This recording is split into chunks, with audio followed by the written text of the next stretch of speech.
It's Monday, November 7th. I'm Brooks Peck from Dirty Tackle, and you're listening to The Goalmouth. On today's menu of bite-sized soccer news, our very own Reading Rainbow, Olivier Giroud's childhood fears, Ajax deliver beer to a Scottish semi-pro club, Canada takes control of MLS, and landmark achievements around Europe. We start off with a Goalmouth exclusive. Later today on WhatIHowler.com, we'll be unveiling Howler Book Club, a new monthly feature highlighting some of the best football books, both new and not so new. Our first book is David Peace's Red or Dead, a novel about Bill Shankly's legendary tenure as manager of Liverpool, which seems timely given that the Reds are back atop the Premier League table with another wildly popular manager at the helm. Throughout the month, we'll have different features about the book on the website and discussion on both social media and the Dummy Podcast. So pick up a copy and read along with us. It's good for your brain. Olivier Giroud has revealed a totally understandable childhood fear in Arsenal's matchday program. "This is so funny," he says when asked about what he dreaded most as a child, "but my brothers are both older than me. I was the youngest, and they used to tease me about a kids' TV character called Alf. Alf the alien. My God, he was so ugly and I was so scared of him. My brothers used to say, 'Be careful, Alf is going to get you tonight.' They went too far with it." Again, this was in Arsenal's matchday program, so if you see Premier League goalkeepers dressed up like Alf when they play against Arsenal, you'll know why. Ajax delivered 27 crates of beer to Scottish 5th Division club East Kilbride on Saturday. No, this isn't a new side business for the Dutch club. They did it to congratulate East Kilbride on beating their world record with a 27th consecutive win.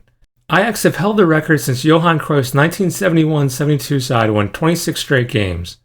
The beer was accompanied by a video message from Ajax marketing director and former Man United goalkeeper Edwin van der Sar.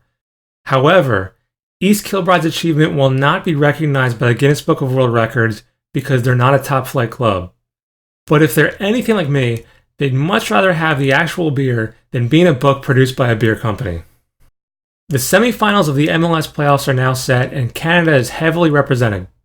Montreal beat the New York Red Bulls 3-1 on aggregate, and Toronto beat NYCFC 7-0 on aggregate to create a Canadian derby in the East.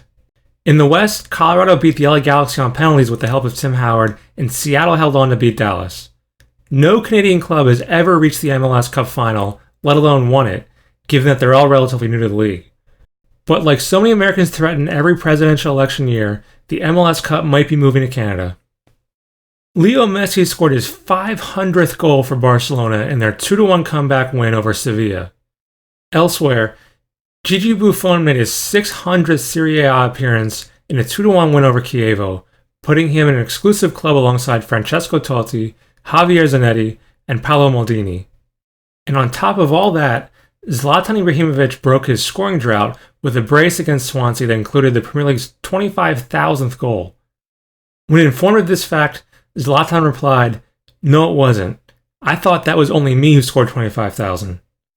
Obviously, that's a joke, but Messi could reach 25,000 himself by the end of the season if he really wanted to. That's all for today's edition of The Goalmouth. You can find more info on all of these stories by subscribing to our email newsletter. The link is in the show notes. I've been Brooks Peck. Daryl will be with you tomorrow. Same Goalmouth time, same Goalmouth place. I leave you now with today's Goalmouth top tip. People who read books are smart, but people who read books about soccer are 90% smarter. That's a fact I just made up, but it's definitely true. Probably.